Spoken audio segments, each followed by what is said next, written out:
To A1R Psychic Radio here on Moonstruck TV with Amanda Hall Psychic all the way from the Gold Coast. I do apologise due to a lightning strike. We didn't do our scheduled show yesterday. We were just about to go live and we lost power from the US. So it's a real treat for me today to be here with you on another night of the week instead of Tuesday night, to be here on a Wednesday night. So we'll probably welcome a lot of different viewers tonight that don't normally get a chance to watch me on a Tuesday night. For those of you that don't know me, my name's Amanda Hall. I'm from the Gold Coast here in Australia, and I've been in the psychic industry over 40 years here. I've been inducted into the Australian Psychic Hall of Fame, and I've won a number of industry awards. So to kick the show off as we normally do on a Tuesday night, and we're going to do it here tonight on a Wednesday night, we will start with the Simply Tarot card of the week. Now, the Simply Tarot card of the week this week is the Two of Swords, I beg your pardon, and it's a card that's called Peace and Harmony. It's peace and harmony, but you'll only attract peace and harmony if you really start to look at areas of your life that may need some sort of focus. It's a time where we need to take the blindfold off and we need to keep reassessing the situation at hand. Sometimes there's issues or situations in our lives that as we get more pieces to the puzzle, we need to reassess or revisit the decision or the situation in our life. Now, this is why this card would come out. It's saying to us not everything is clear yet. It's like, yes, you have answers to a certain point, but keep probing, keep digging deeper, and you will find that you will get more answers. So this week it's a really interesting time as we focus on our glimpse around the universe. I'd like to focus on the sun in Cancer. This happens once a year, and for those of you that don't really know a lot about astrology, some people sort of say to me, oh, I'm born on a cusp, Amanda. Well, I'm about to sort of dash that down in flames now and say nobody's born on a cusp. A cusp is actually a house division or a line that we put into an astrology chart. Now, if I can take this back to very simplistic terms, if you imagine you bought a pie and you were going to cut that pie into 12 pieces, when you've actually cut it and go to take that piece of pie out, you've actually made a cut in the pie. So that would be considered like a cusp line or a line going across the wheel of the astrology chart. We've put a cut into it.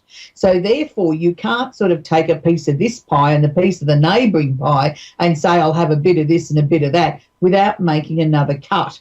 Well, it's exactly the same in astrology. You're either one sign or the other. A good astrologer should be able to tell you from your date, month and year of birth which sign you are very, very quickly. They're able to do that very quickly looking into a book called an ephemeris, or this day and age you can probably Google it. There's plenty of free astrology software out there where you can feed in that just your date, month and year of birth, and it should quickly tell you which your sun sign or your zodiac sign is in.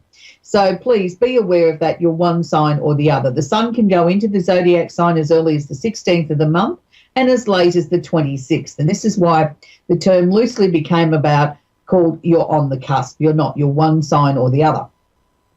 So working with the sun in Cancer is a really interesting time of the year because it's the time of the year where we're being asked to slow down a little bit. It is technically the 7th month of the year. We've had 6 busy months as we've led into the new year, and now it's time for us to catch our breath. It's time for us to slow down a little bit, to hibernate a little bit, sit on the couch, watch a movie, give ourselves the luxury of time off. Go to the spa, go for a walk, do something for yourself, go and, relax a little bit, take a couple of deep breaths. And it's interesting because we quite often find we get a lot of technical hiccups at this time of the year, like lightning strikes that we had yesterday, and we have weather events and things like that sort of change the course and direction of our lives. The Cancer energy is known as Cancer the crab. And over my many, many years in astrology, I've learned that there's 2 types of crabs. As there is in nature, there's the sand crab and there's the mud crab. So the sand crab sort of likes to sort of dart out about the place and sort of, take very, very fast movements and then hide. The mud crab is a lot slower. It's a more deliberate, definite sideways step, moving forward. So as in life, as in nature, we have the 2 types of crabs also, I believe, under the sign of Cancer. And it's not that you're one or the other type of crab. You can be a combination of both. It just depends on what's going on in your life. So Cancerian people are usually very soft and gentle. It is sort of affectionately known as the mother sign of the zodiac. And it's not necessarily the mother sign, it's the mothering or the nurturing energy that we associate with Cancer. And not every Cancerian, let me assure you, is soft, gentle and mothering. There's some very strong, dynamic women in history that have been Cancerians, and Princess Diana was one of those.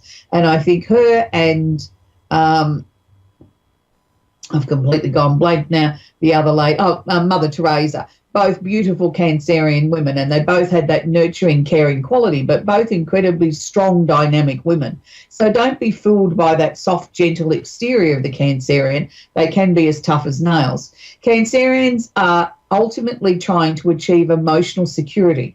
So some people sort of say that they can be sneaky and devious. Some people say that they're secretive. Some people sort of say, oh, I really find it difficult to get to know them because, you know, you get so far and they slam shut. Well, they do all those sort of things. If a Cancer starts to feel threatened, they do retract back into their shell like the actual crab in nature. So just be aware, if they start to feel uncomfortable, they will retract, they will retreat, and they will shut everything down. That's their protection mode. They can be, sometimes I suppose in other people's eyes, a little bit sneaky or devious in their attempt to achieve this emotional security. But bear in mind, there's usually no malice behind it. It's usually more a self-preservation than it is anything else. They can be extremely good cooks. They can be very happy in their own home. They like to sort of be at home. They like to be in familiar surroundings. And over my years in astrology, I've found, and I've travelled a lot extensively with lots of other psychics to do events and things like that, every time I've shared a hotel room with a Cancerian, I've always found out of their bag comes some of their little home treasures, a couple of little trinkets, things to make them feel at home that they pop up in the hotel room because they like to feel secure wherever they go. So Cancerians can be a little bit of hoarders in that sort of way. They don't like to let go of things because they're emotionally attached to it. So please don't underestimate Cancerians and cut them a little bit of slack. They, you know, if they are sort of seeming a little bit secretive, then sort of ask yourself why. Have you done something to upset them? Were you asking too many personal questions? Were you trying to invade their privacy? That in some way that they might have felt slightly threatened. So as we move around our little trip around the universe this week, we actually have a couple of interesting things that are going on in the universe at the moment. We have the planet Jupiter, the planet of expansion and opportunity, is sitting in Scorpio, which is actually trining or making a very nice, easy aspect to Neptune in Pisces. So this is going to be a time where I feel that we could get some really big flashes of ideas of wanting to bring things into our lives and moving our lives forward. Just be careful that sometimes these intuitive flashes that we're going to get at the moment might seem a little bit too big, maybe a little bit too unreal, and maybe they might be, because don't forget Jupiter can tend to exaggerate a little bit. So just be a little bit careful of that. We also have at the same time, we have one of the nodes, or the south node, which is asking us to sort of find an easier way out, conjunct the planet Mars in Aquarius. So this will also give us some light bulb moments of intuition or ideas, things like that coming to us, but it's also asking us to be very, very careful and be very aware. If someone says to you, I've got this great get-rich-quick scheme and it won't cost you very much money and I can show you how to make money instantly, it probably is too good to be true.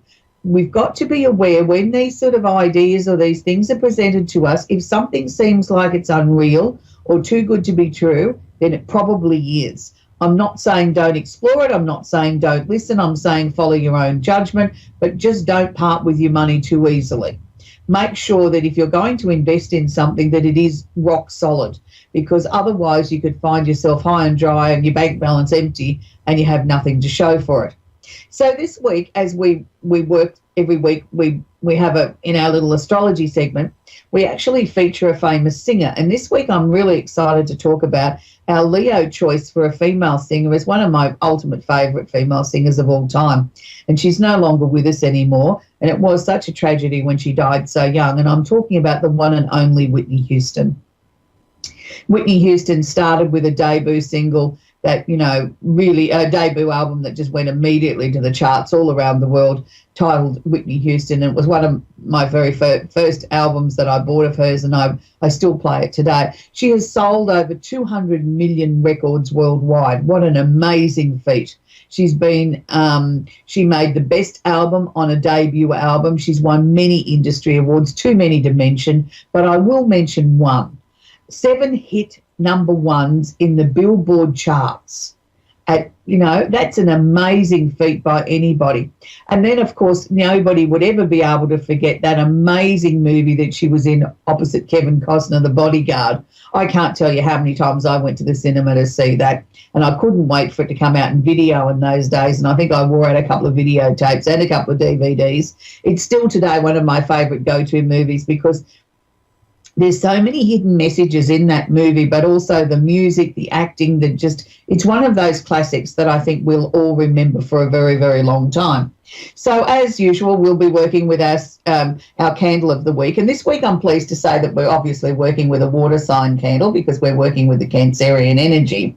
So if you want to start to bring in more Cancerian type of energy into your life, even if you're not a Cancer, it doesn't matter what your star sign is, you need to be aware of the Cancerian energy is sort of heightening our intuition. It's bringing ideas to us that will help us bring more balance into our lives, to bring our lives into a more pleasant place.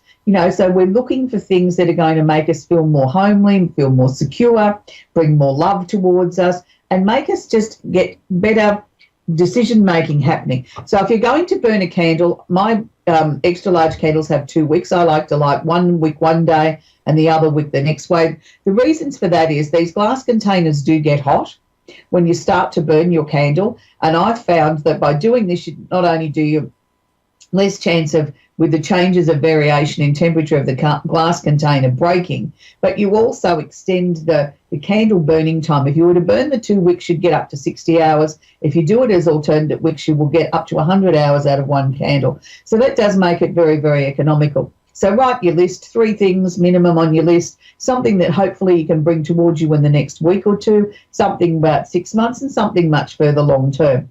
So we always write our list, we read it out aloud, we place the list underneath the candle. We always place our candle on a coaster. We never put a candle directly on furniture because we don't want to scorch the furniture a bit because, as I said before, the glass container does get hot. That way you also minimise the candle cracking if the temperature drops also. Never place them under open windows, near pets and children, under air conditioners, under your curtains, all the obvious reasons. I personally don't leave a candle unattended for the risk of fire hazard, no matter how safe you think it might be. So burning a candle between 15 minutes to 2 hours is the recommended daily thing. And you'll need to burn it for a few days at a time to really enhance what you're trying to bring in on your intent, direction and purpose. So that's our extra large candle. For those of you that say to me, look, I don't really have the space for an extra large candle or I want to travel, we do have our gift pack. This week I've made it up of the water sign candles. These also follow the same sort of rules, but they only have 1 wick. You'll get about 15 hours burn time out of each little candle, and you've got the ability there with the little glass lid that you're able to put your candle out without sort of blowing it out. There's an old tradition that says that you should never blow the candle flame out because you blow the pixies away. I'm not sure how true that is, but I always try and use a candle snuffer just in case. I don't want to offend the pixies. So for those of you that might want to work with a candle, you could always pick yourself up a melt warmer or a wax warmer. I bought this at the supermarket here in Australia for under $20. They are electric, have a little button on the side where you can turn them off. Now, if you're going to use a melt warmer, you do the same principle as you do burning a candle, but you pop it underneath the melt warmer. And, of course, the melt warmer goes onto a coaster as well. If you're using a melt warmer, you use about half a teaspoon of your wax out of your candle per day. And that you can leave going. You can have that warming through the house all day or your office, and it just gives a lovely fragrance. So it is a safer alternative to using a flame. I tend to burn candles when I'm with them. When I can't be with my candle and sit with it, I have my melt warmers going. I have one in my dining room going with what I'm bringing in for the week, and I have my second one in my office where I always have my protection melt warmer going every day when I work. So that just enhances my psychic protection. So It's really been a very interesting week astrologically. As you can see, we've had a lot of things to contend with over the last week. There's lots of retrogrades and everything happening at the moment. We could spend a whole show just talking about the planets that are retrograde at the moment. All I can suggest to you is go with the energy. If it doesn't feel right, then don't do it. Just allow yourself to focus on what feels right to you. Don't be in too much of a hurry to push things too far. If you feel that you're tired, then have a rest. It's the time of the year where we need to slow down just marginally till the end of July. Then we can sort of go full steam ahead again down to the end of the year. So we're going to take our first caller, which is Julia in Houston, Texas. Are you there, Julia? Yes, I am. How can I help you this evening, Julia? I'd like to ask you to give me a direct question if you can. Yes, I need to connect to my boyfriend's father, James Slaughter. What do you want to know about him? Whether the two of you are going to get back together again? No, we already are. I need to know what messages he's trying to send me. I didn't quite understand your question, sweetie. Okay, I've been feeling things from him that he didn't pass the way that we believe he passed. And so he's trying to tell us. Right. Okay, all right. It's always very difficult for me to guarantee that I'm going to be able to tap into him on the other side in such a short space of time. What I can tell you is what he's showing me, or the symbols that I'm being shown at the moment, that there was definite endings or changes there. I don't think things were as clear-cut, or the information that's been given to you, I'm going to say, is not exactly true. And I think that's what you're feeling, isn't it? You're questioning things. Yes. And what he's sort of showing me is that the answers won't come just yet. It's like, don't get bogged down on this. Don't sort of make this the only thing that's in your life, is trying to get to the bottom of this mystery surrounding his passing. What he wants you to do is try and sort of just get on with living at the moment, and the answers will come. I'm not even sure that they're going to come before the end of 2018. I think they're more likely to come as we sort of head more into 2019. There is information that will come to you in a way that you won't be able to dispute it. It's like it's official. It's like it's written, or somebody gives you information that you can't say, well, that can't possibly be wrong because this is an official finding or this is an official response. And this is what he's asking you to wait for. There will be answers, but the answers are just not yet. What he does want to share with you is that he is with you, he loves you, he misses you, and he keeps saying to me, it wasn't my fault. Now, I don't understand how to interpret that, Julia. Does that make any sense to you? He was killed on a motorcycle. He was hit. And I never met him. He's telling me. Yeah, but he's telling me very clearly it wasn't his fault. Okay. It wasn't something hit him off the road. Yeah, somebody else caused the accident. He didn't. He didn't see, right. He couldn't prevent what happened, but he's clearly telling me it wasn't anything he did wrong. It wasn't his fault. But that explains why there will be this official findings of the situation, that everything will be coming to you.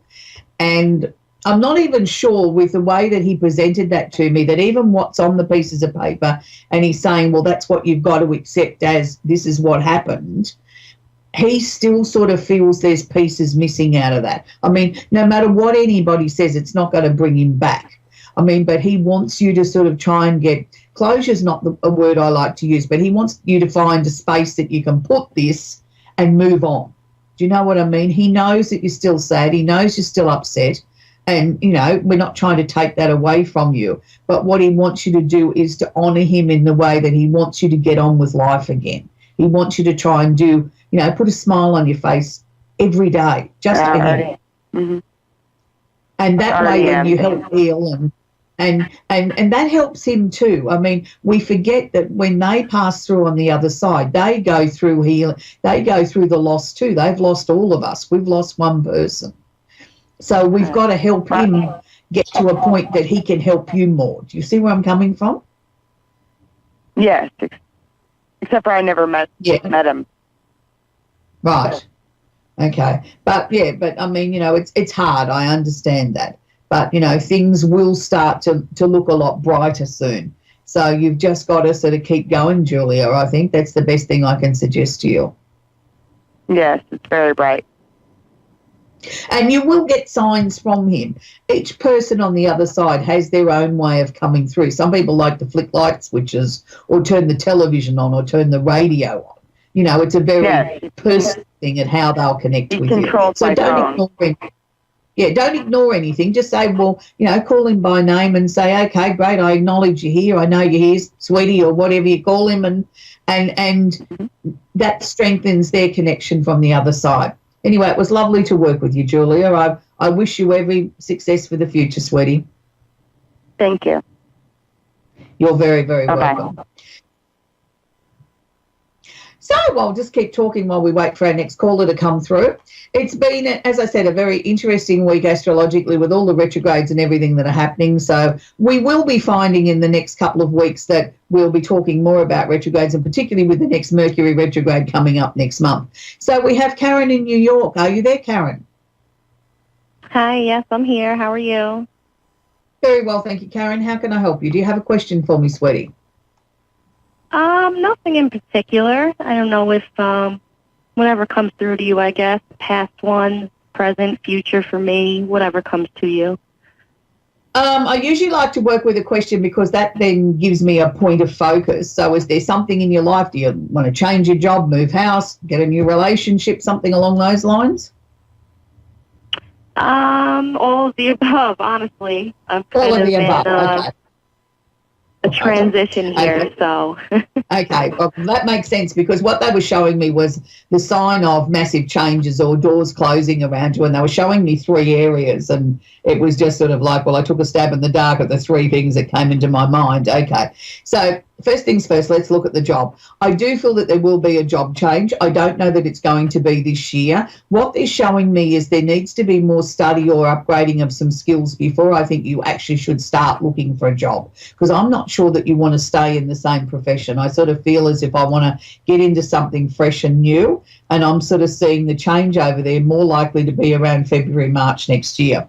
So as far as staying where you're living, I feel that decision will hinge more around the job change. It's sort of like those two go hand in hand. And I'm not necessarily saying a move a long distance away. I'm saying a move within the local area, because I feel that when you've got yourself into a new profession, you may sort of then feel, look, I'd like a new home to go with it. Do you know what I mean? Like I'm ready for more change in my life. And I also feel 2018 for you has been a year of really sifting through the past, has it not? I'm sorry, so repeat that. So has this year been about regurgitating and sifting through your past and letting go of things that you no longer need? Yeah, I can say that, yeah. Yeah, there's still a little bit more to go through with that. And I want to lump relationships into that situation too. It's like you've been going back over past relationships in your mind and looking at what parts were good and what parts you never want to repeat again. And it's sort of almost now like you're getting a profile of the type of relationship you need. And that's a good thing, Karen, because I feel now we're looking at it in a more scientific approach and sort of saying, well, this is what I'll accept and this is what I wouldn't accept in a relationship. So you're setting a very definite picture there for the universe to say, well, there's no point in bringing Fred in because Karen will immediately dismiss him because of this, and no point in bringing Bob in. He's got the wrong colour hair. And it might sound trivial, but it's all very serious because you've been able to now sort of eliminate what you don't want. So having said that, the next relationship that is coming towards you, which I think is as early as about September, October, will be sort of like if I could go into a supermarket and pick somebody off the shelf, that would be my ideal relationship. Well, that's what this relationship will be. So it's been important that you've been going through this, sifting through the past of what you want and what you don't want. But this next relationship is with a dark-headed man. He's very tall, he's good looking, he's got twinkly brown eyes, and he's a very strong person. So don't forget, Karen, when you ask for a strong man, don't forget they come with a strong opinion as well. You know, they have ideas of their own. You can't always tell them what to do. So you have to be a little bit careful on that score, because you want a strong man, but you also want somebody that does as they're told. Yeah. Yeah, so we've got to find that balance there, Karen, and I mean that really lovely. I mean, you know, it's nice to have a strong man, and I mean, I know he's going to worship the ground you walk on, and the two of you will have a really great connection, and I feel it will actually lead into a very serious, committed relationship. So I think everything in your life is starting to move forward for you now, Karen, and I wish you the very, very best of luck. You've got a really good future opening up. So we've come to the end of our show. So if you've enjoyed what you've seen here tonight with my show here on a different night, I do actually have a show here on this network on Tuesday nights at 10 p.m. USA time. So I'd love you to join me next week. We'll have our Simply Tarot card of the week, our candle of the week. We'll have our little glimpse around the universe, and we'll also have our famous singer. We'll be sort of heading into the male's Virgo realms next week. That'll be interesting, and who we research to find to talk about next week. And for those of you that might want to book a private reading with me, you can head to my website, Amanda Hall Psychic. And if you want to join our newsletter and get a free astrology chart, it's amandahallpsychic.com.au. They can be emailed anywhere in the world. So it's been absolutely fabulous to be here with you this week at a different time slot. So I hope you've enjoyed the show, and I've really enjoyed working with you. And if you want to book any of my services or purchase a candle, you can head to my website, and when you're there at the coupon box, type in the word radio and you will get a discount. We do offer flat free postage around the world, and we offer free postage here in Australia. So until next week, have a great week wherever you are in this globe of ours, and be kind to each other. It's a time for sort of being kind, opening a car door, and most of all, take the time to look after yourself. You're the only person in the world that can look after you. Bye for now.